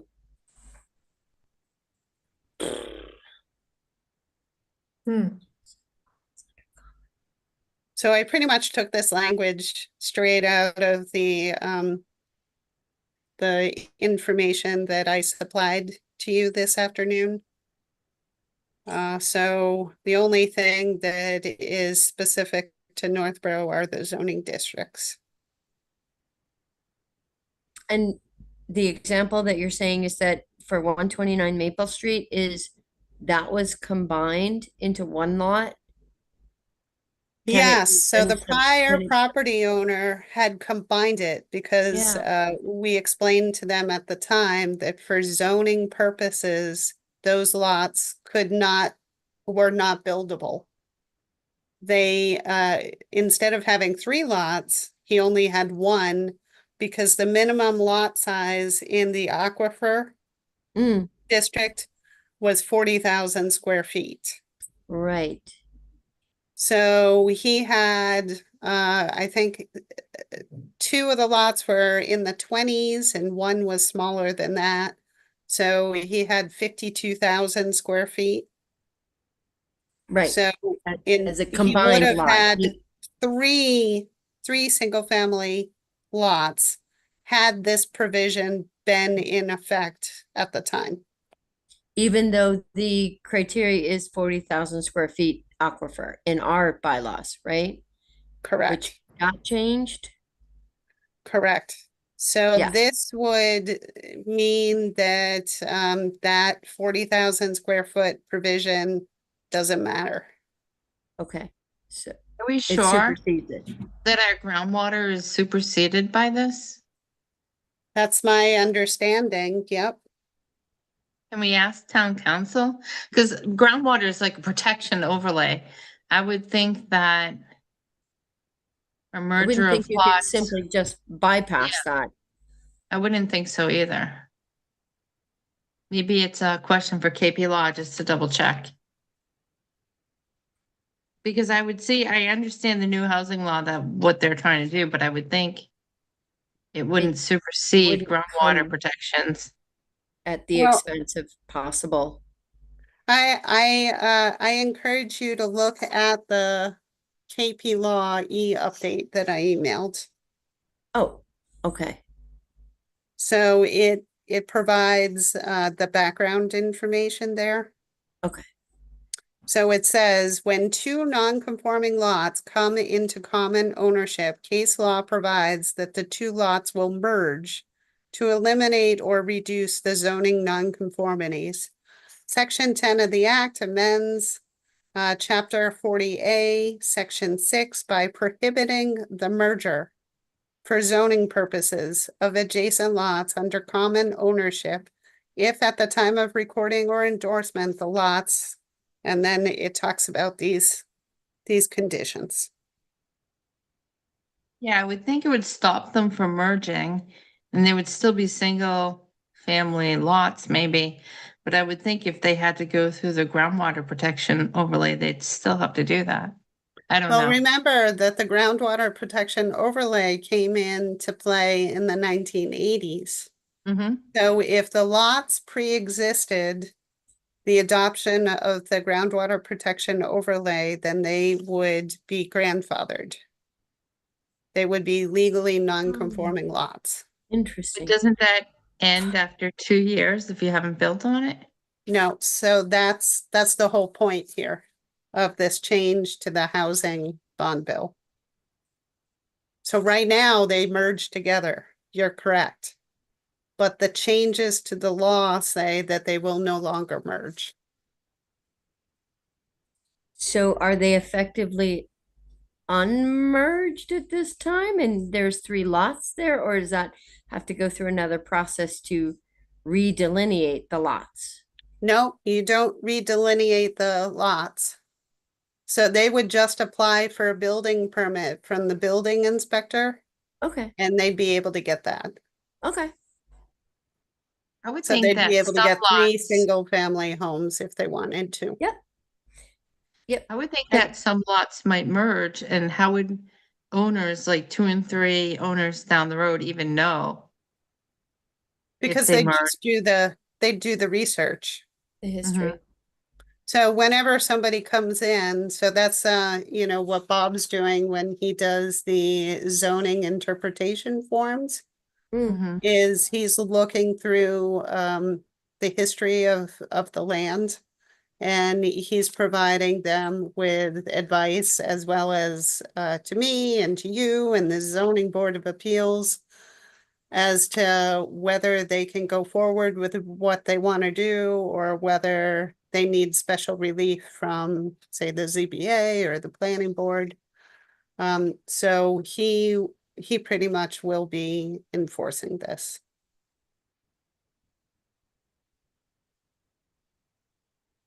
And again, this is bringing our zoning into the housing mandates, correct?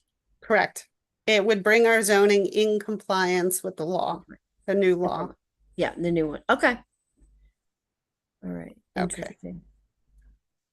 So then the next one after that is to revisit the sign bylaw. Oh, This just gives no, me I know. post-traumatic stress. And I Mentioned know we signs, I'm like talked, PTSD. Woo. I know we talked about taking it in smaller bites. So some of the bylaw was adopted last year. We are working on design guidelines, having to do with signs and awnings. And of course, we're doing our downtown revitalization project. So personally, I would really like to deal with the business districts. I did put the section on residential districts in red and industrial districts in red because I wanted to talk about with you whether you wanted to go forward with those or just concentrate on business districts for now. What are your This is such a tough thoughts? one. I personally feel like the business district ones are the most impactful for us, especially if we're looking at downtown things.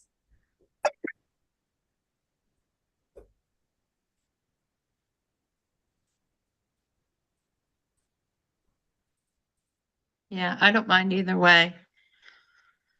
The one on the residential where it's crossed off, lighting of signs for non-residential shall comply with subsection D5 of this section, doesn't even comply, like there's no D5 there, so that's why that's being crossed out, but but it still might cause people concern when they see signs in residential districts, so it's like, oh my God, no, maybe just leave it off, it doesn't matter.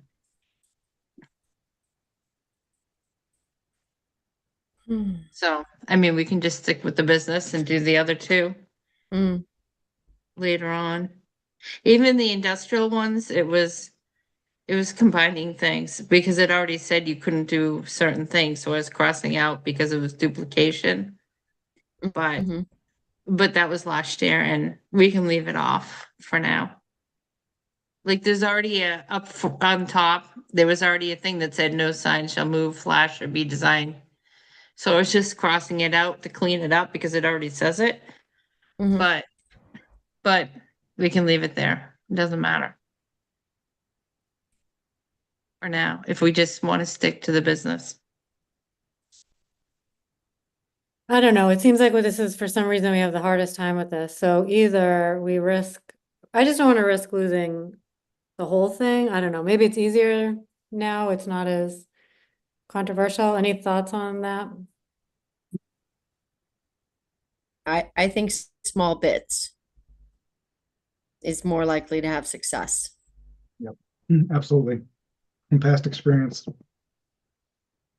So I guess it's just a matter of figuring out our priority of what we care the most about.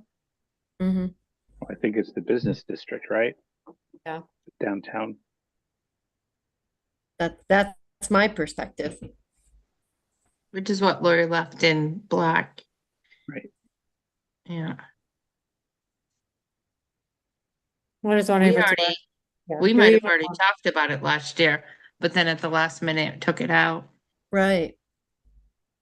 I mean, the good news is that we're providing more options than what currently exists. So you can see we're adding projecting signs, we're adding sandwich board signs. So those currently aren't really done in the business districts or not legally. So we would be allowing them. Hmm.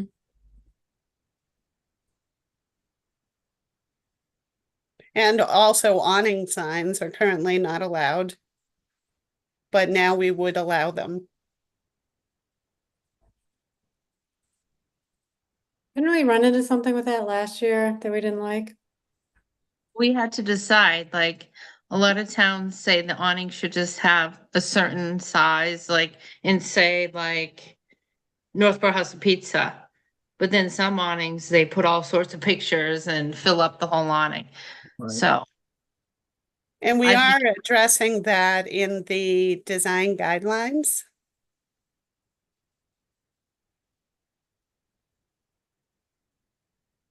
so everybody could probably read this. We could come back to it at our next meeting. I think that sounds great because I again, to focus on that, I think was more beneficial. Okay, so what I'm hearing is delete the residential districts and the industrial districts. Is that the consensus? I think for this pass, let's concentrate on just the business districts. And then, next year we can always do the residential and industrial. Mm-hmm. Okay, sounds Is there good. anything, Lori, that you think is like a must in the other areas, or they're nice to haves? I think they're nice to haves. Okay. I really, really want to especially allow the projecting and the awning signs in the business districts. I think Mhm. those are important. Okay. All right, so I'm going to stop sharing. Okay. Is that everything? Well, It I had is. one more bylaw I was gonna bring up. Oh, sure. Is there anything you want to discuss tonight? Sure, I didn't draw it up yet because I haven't had time, but it's a really simple one, actually. People have asked, Main Street Residential goes from the library to Stone's Motorcycle Shop, and it's all the historical homes. And way back when we did a duplex bylaw, there was a footnote in there that said, duplexes were only by conversion. And I was new and I questioned it. How do we have all these duplexes coming up when they're only allowed by conversion? Like, how can you put a duplex on an empty lot when we have a footnote that says it's only allowed by conversion? That was the only thing we had. And then we had Judy Barrett in, and the board at the time wanted to do a whole new duplex bylaw. So now they're allowed, but they took out that footnote. But that footnote was in Main Street Residential to like protect the historical homes. So it's actually allowing more. Right now in Main Street Residential, the lots are small and you really can't tear down a house and do a duplex. But some people like to do the multifamilies and the duplexes. This allowed you to do them as long as it conversion, so the same footprint, the same building. So a lot of those houses right now are duplexes and multifamily, and it's just allowing them. The last application in front of the ZBA was to allow the second floor to be residential, and it was a conversion because the house didn't change. The inside changed. I wanted to put that footnote back in so they don't have to go in front of the zoning board. Anyone who owns a historical home or a home down there could convert it to duplexes or multifamily, because that's what most of them are anyways. And it will save them from being torn down because a lot of the older homes, they want to put apartments in them or they want to use multifamily. So I thought instead of coming back in front of the ZBA to ask to do it all the time, that we would put the footnote back in there to allow it to happen. So Amy, what you're suggested, so the issue with that duplex is they didn't meet, so of course, the duplex bylaw requires a larger minimum lot size for a duplex than the underlying district. So in this case, the lot was only, I think it's 6,500 square feet. And it's a legal non-conforming lot. But the reason why they had to go to the ZBA is because there's the upsize for duplex. So the minimum lot size is, I believe, 25,000 square feet. So they needed relief from the dimensional requirements. So are you suggesting that they wouldn't have to do the 25,000 square foot minimum lot size if they were converting an existing property into a duplex, so an existing building. Right. So if the footprint and the wall didn't change, then you could convert the inside. I mean, Well, that's I think people say. would really appreciate that. Mhm. So I it think means that would like be a good residential use. is a very small area, so it's just in that area. It's not the whole town. Right. But But I think the ZBA, when they were talking about that, one of the big issues was parking. Yep. Right? Because now, if you're going to be allowed to do that, right? Well, that means you've got to change your parking because now you're not parking for a single family or a mixed use. You're setting up parking for a multifamily or a duplex, Duplex, yeah. right? And I think that was one of the big concerns, was that fifth spot that they had to have there was almost into the road. So this project is actually coming to the planning board. So they still have to go through site plan review and they still need a special permit for the two-family from the planning board. So I think my understanding about what Amy's saying is that wouldn't change, but what would change is that they would no longer have to go to the ZBA for the dimensional relief because they would be okay with the underlying zoning. Instead of 25,000 square feet, it would be, I think, 10. 16. Yeah, Like- whatever the dimensional requirement is in the MSR district. I think it's 15,000 square feet. as long as they didn't tear the house down, like the whole purpose of it is to save the house. They can't say, okay, we're gonna do a conversion and then say, oh, this house is kind of crappy. I'm gonna tear it down and do a different duplex. Like that's the only thing I get concerned about. But with conversion in other towns, and it's supposed to have the same footprint, the same walls. It's not Right. supposed to be, yeah. But you still have to increase the impervious space because of the Well, additional parking. I do have to scoot out, folks, so I'm gonna say good night. Good night. Good night. Night. Sorry about that. Night, I Millie. apologize. Good night. Well, I Just think for the the minute, ZBA we should just note that Melly left the meeting at 8. The ZBA allowed it though, right? Or is it Yeah. gonna have to come in front of the planning board? So it might not Yeah. happen. So it still has to go to the planning board, like I said, for site plan review as well as the two-family special permit. So the change in impervious surface will be looked at by you through the site plan review process and as well as the parking lot configuration. Right. They brought it up, but it wasn't in their purview to be able to vote on. So this would be the same thing. Right. So instead of going to two boards to get the answer, they would just have to go to one. Personally, I think that it would be an incentive to keep the existing building, which I like. It's kind of like adaptive reuse, right? Yeah. I guess people can think about it, we can talk about it, but it was there before it came out, and I have seen it in other towns to save historical homes. You have to allow a little bit of flexibility.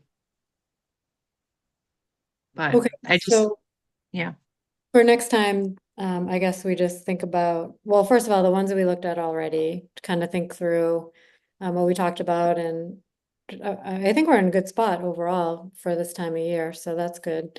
And then Amy, for yours, I don't want you to draft something or anything, but does everybody clear on what we need to think about for the reuse there, or the duplex? Yeah, Yep. So just think about that a little bit too, and talk about next time. Okay, any other bylaws we need to discuss? So I'm researching inclusionary bylaws, so I hope to have something for you to chew on at the next meeting. Did you get Okay. my email with the Shrewsbury Westboro? I did. Yes, Yeah. thanks for sending that over. Shrewsbury's is pretty good, I think. Okay, anything else, Lori, for the bylaws? Nope. All right, so any subcommittee updates? Mm, Okay, so our next board meeting, we're skipping the 5th, it's election day. So we have November 19th and then we have December 3rd and the 17th. Lori, was there a final date for that CMRPC meeting? No, unfortunately, I still haven't heard from the selectmen yet. So I reached out to the selectman's office again today. Okay, And they're hoping, I asked them to get me a response by Friday so Okay. that we could finalize the date. So stay tuned. Hopefully I'll have a date for you on Friday. okay, and then we have an application on the 19th, right? Someone's coming? We have two, I believe. So we've already received one filing, so that is a duplex on Hudson Street. It already went through the ZBA. It also went through design review. So I've been waiting for this application for several months. So finally received it. And then we are also going to have a common driveway application. It's a 3-lot project. And I expect them to be filing this week. So Okay, what's their deadline? Do they? it's this week. Okay. What Okay, street is it on? I'm just nosy. I'm sorry, it's What Reservoir. street? Reservoir? okay. And then we'll find out if the developer has any alternate names for that previous common drive, previous road. Private way, not private. It wasn't private. Yeah, it's a common driveway. Common driveway. Okay, and then ZBA on the 22nd, anything coming up there? Nope, we only have an executive session. No filings for this month, although I do expect a couple of filings to come in for next month. Okay. Okay. And MPIC is that still happening on the 21st? So we're now going to every other month. Okay. So we will not have a meeting this October. Our next meeting will be in November. Okay, and if we do the CMRPC meeting, is that in person or is that hybrid? Do you That'll be know? in person. I was thinking that the library conference room would be a good location. It's comfortable there, unless you have alternative suggestions. Seems like the only space that could accommodate. Yeah, that's what I was thinking. Okay, so with that, any other business? All right, is there a motion to adjourn? So moved. Second, Second. all in favor, Anthony, Aye. Bill, Aye. Amy, Aye. Carries an aye. Thanks, everyone. Have a great night. Good night. Have a good night, Night. everyone.